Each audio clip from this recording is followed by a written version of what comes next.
Azerbaijan air line کے طیارے ایمبریئر 190 نے کرسمس کے روز باکو سے اڑان بھری تھی اور اسے روسی علاقے چیچینیا میں لینڈ کرنا تھا۔ مسافروں میں سے اکثر کا تعلق آذربائیجان سے تھا، جبکہ 67 افراد کا تعلق روس، قزاقستان اور کرغزستان سے تھا۔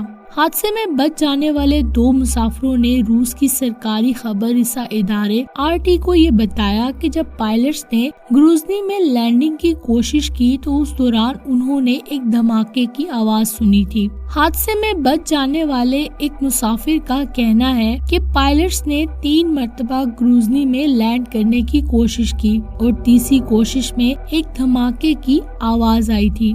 ان کا مزید کہنا ہے کہ انہیں نہیں لگا کہ دھماکہ جہاز کے اندر ہوا ہے، جہاں میں بیٹھا تھا اس کے برابر سے جہاز کے اوپر کی سطح بالکل اڑ چکی تھی۔ اس کے علاوہ یہ بات بھی قابل ذکر ہے کہ جس وقت طیارے نے ایمرجنسی لینڈنگ کی تھی اسی وقت میں روسی فضائی دفاعی نظام نے یوکرین کی جانب سے کیے گئے ایک ڈرون حملے کو ناکام بنانے کی کوشش کی تھی۔ اس طیارے کو 450 کلومیٹر دور قزاقستان موڑا گیا۔ یہ غیر واضح ہے کہ بحریہ قزوین کے طویل راستے کا انتخاب کیوں کیا گیا۔ روسی ایوی ایشن حکام کا یہ دعویٰ ہے کہ طیارے کو قریب موجود دیگر ایئرپورٹس کی پیشکش کی گئی تھی جہاں وہ لینڈنگ کرے۔ فلائٹ ریڈار کے ڈیٹا میں یہ دیکھا جا سکتا ہے کہ طیارہ اکتاؤ ایئرپورٹ پہنچنے سے قبل زگ زیگ کر رہا ہے۔ یہ ایئرپورٹ سے کچھ کلومیٹر دور گر گیا تھا۔ خبر رساں ادارے کی جانب سے تصدیق شدہ ایک ویڈیو میں یہ دیکھا جا سکتا ہے کہ طیارہ زمین کی جانب تیزی سے بڑھ رہا ہے جبکہ اس کا لینڈنگ گیئر نیچے کی طرف ہے۔ طیارہ لینڈ کرنے کی کوشش کرتا ہے اور اس دوران آگ کا وہ گولا زمین سے اٹھتا ہے۔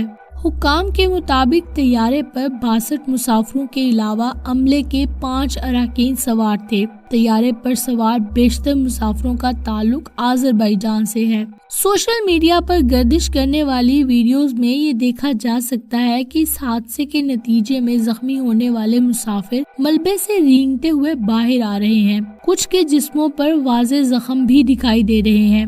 آذربائیجان ایئر لائنز اور آذربائیجان کے پروسیکیوٹر جنرل کے دفتر نے ایک مشترکہ پریس کانفرنس میں بتایا کہ اس حادثے میں 29 افراد زندہ بھی بچے ہیں۔ دونوں پائلٹس حادثے میں مارے گئے مگر انہوں نے 29 مسافروں کی جانیں بچانے پر انہیں داد دی۔ زیادہ تر وہ افراد زندہ بچے ہیں جو پچھلی سیٹوں پر بیٹھے ہوئے تھے۔ یوکرین کے صدارتی ترجمان کا کہنا ہے کہ روس کو اس طیارہ حادثہ کا ذمہ دار قرار دینا چاہیے۔ کریملن نے ان اطلاعات پر تبصرہ کرنے سے انکار کیا ہے کہ آذربائیجان ایئر لائن کا طیارہ روسی ایئر ڈیفنس نظام کا نشانہ بنا ہے۔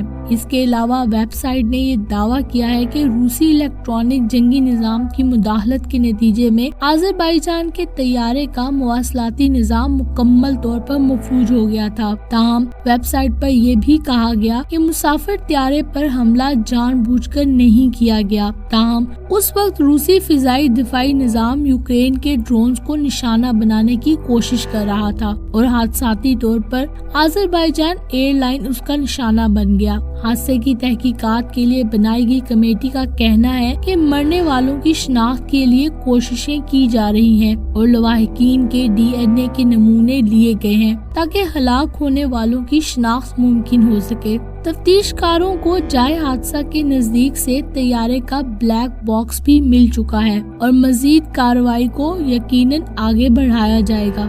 دوسری جانب روس کے صدر ولادیمیر پوٹن نے ہمسایہ ملک آذربائیجان کے صدر سے روسی فضائی حدود میں مسافر طیارہ مار گرائے جانے پر معذرت کی ہے، لیکن انہوں نے یہ نہیں کہا کہ اس واقعے کا ذمہ دار روس ہے۔ ادھر یوکرین کے صدر نے کہا کہ روس کو اس بارے میں غلط معلومات پھیلانا بند کرنا چاہیے۔ کریملن کی جانب سے جاری بیان میں براہ راست کوئی اعتراف نہیں کیا گیا ہے کہ طیارے کو روسی میزائل سے نشانہ بنایا گیا ہے۔ اس سے قبل کریملن نے اس بارے میں کوئی تبصرہ نہیں کیا تھا، جبکہ روس کے سول ایوییشن ایجنسی کے سربراہ نے جمعے کو یہ کہا تھا کہ چیچینیا کے دارالحکومت میں صورتحال انتہائی پیچیدہ ہے اور وہاں فضائی حدود کو بند کر دیا گیا ہے۔